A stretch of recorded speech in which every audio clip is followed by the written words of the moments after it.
How to recreate Luis Enrique's tactics against Pep's Man City. I paid close attention to Enrique's PSG and their comeback win against City to accurately clone his tactics in eFootball. In this video, I will recreate the 3 formations and approaches that he used. For each formation, I will go through his overall strategies, how to build a team, and some online division highlights. Let's get started. The nominal starting formation was a 4-3-3, but in reality, it wasn't a fixed shape. Enrique's starting lineup didn't include a true number 9 or even a false 9. The formation resembled more of a 4-3-1-2, with Barcola and Doué occupying both flanks.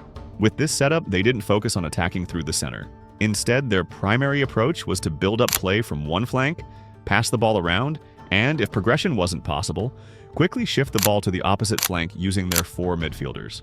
They weren't really allowed to make central risky through passes into the center of the box.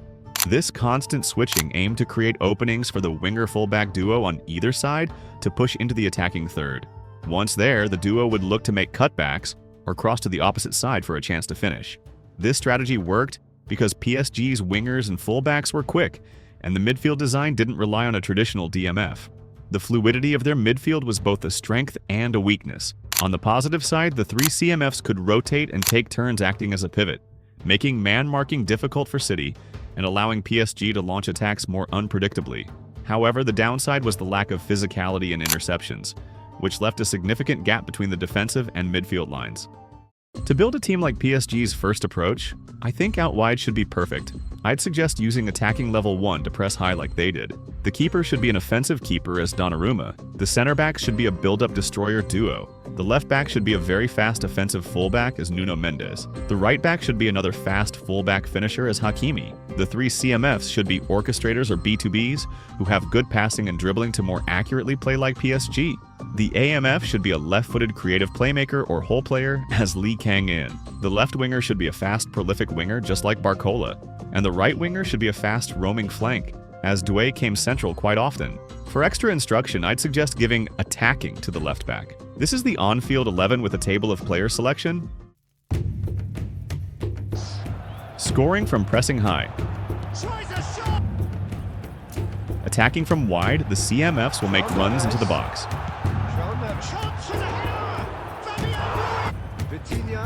Patient build-up. Marquinhos and Gabriel getting too much time on the ball here. Go one side, then use the midfielders to transition to the other side. Well, it's a promising build-up. There's plenty of really nice passing. Kubo out towards the flank. Barcola could try cutting inside here. Can he put it away?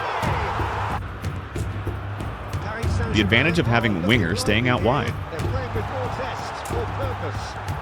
The header! No, that was never going to make it.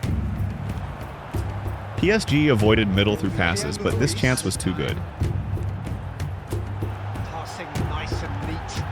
Kubo. Oh, shooting chance! Looks sharp. Again, same approach. One side, go middle, go to the other side, until the final third. Turns back here, probably the best option. To Cancelo. And it's Marquinhos. João Neves. Here's Vitinha. And here's Rodrigo. Oh, that's such a good run. More of that, please. Fired, and the shot! But it came to nothing. Well, that was a... When Dembélé came in as a false 9 in the second half, the game dynamics changed. With him on, the shape was more like a 4-3-3, so there's one midfielder deducted, and it put more pressure on the 3 CMFs. City scored both goals from the lack of physicality and defensive abilities of PSG's midfielders, as well as the gap between the lines. But obviously, with a both-footed player like Dembélé as a false 9, PSG's attack was also way more threatening. The general approach stayed the same, circulating out wide and quickly switch flanks, but Dembélé was able to create chances out of nothing using his dribbling and pace. For the first goal, he stepped back to receive a cutback from Barcola, showcasing his capability as the false 9. He was given a lot of freedom as he switched to the right wing sometimes. For the team setup, everyone can remain the same except for pushing the AMF higher and Dembélé being the SS after a position boost. Other alternatives for this false 9 are players that have great pace, dribbling, and most importantly, good at both feet. But players like this are rare. I can only think of Cruyff.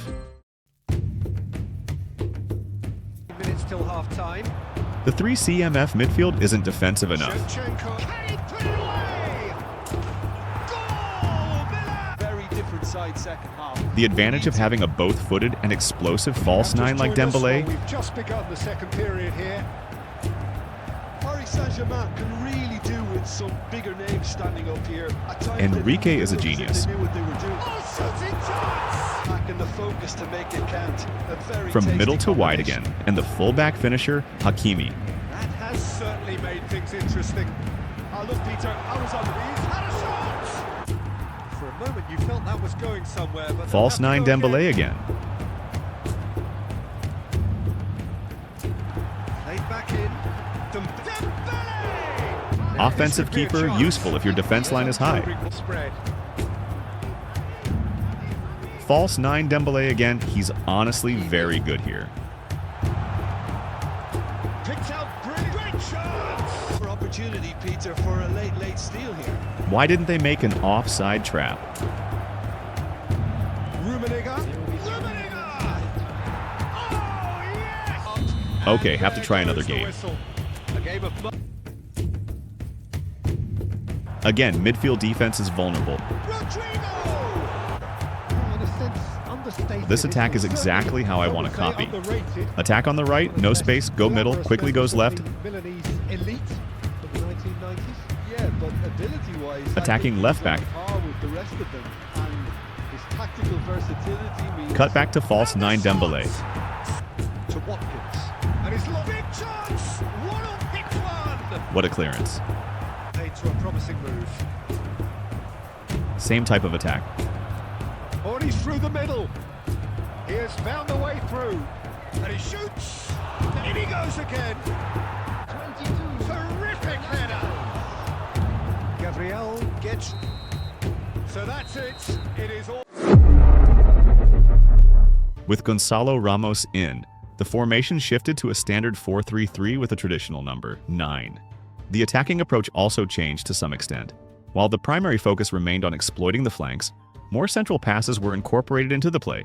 PSG utilized direct long passes toward Ramos to bypass the midfield press without taking unnecessary risks, along with more through passes into the box. Crosses became significantly more effective with a genuine aerial threat inside the box.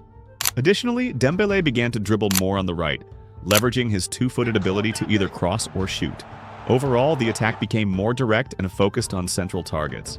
At the end, Luis Enrique subbed in Lucas Hernandez to strengthen defense and made Nuno Mendes a winger. For the team setup, Dembélé can be moved to the right, the central SS can become a CF. I'd recommend a goal poacher or a fox in the box with good physical abilities as the CF. Everything else can remain the same. And it's Dembélé. Winger Dembélé. Neither of these two want to come off second best. Trying to pass into the box more. Big ball. Ramos staying central, easier to bypass the midfield, Paris Saint-Germain finding their passes. and more chances from crosses. Beckenbauer gets it clear. João Neves.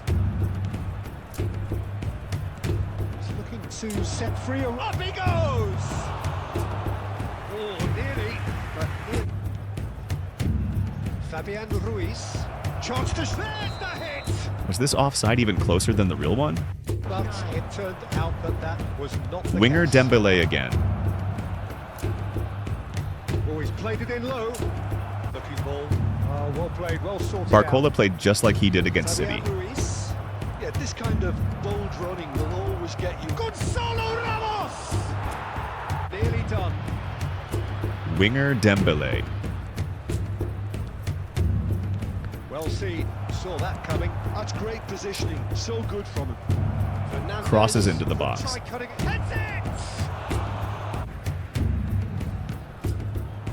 Big header! Thank you so much for watching. I hope you enjoyed this video. Don't forget to subscribe, leave a like, and share your thoughts in the comments below.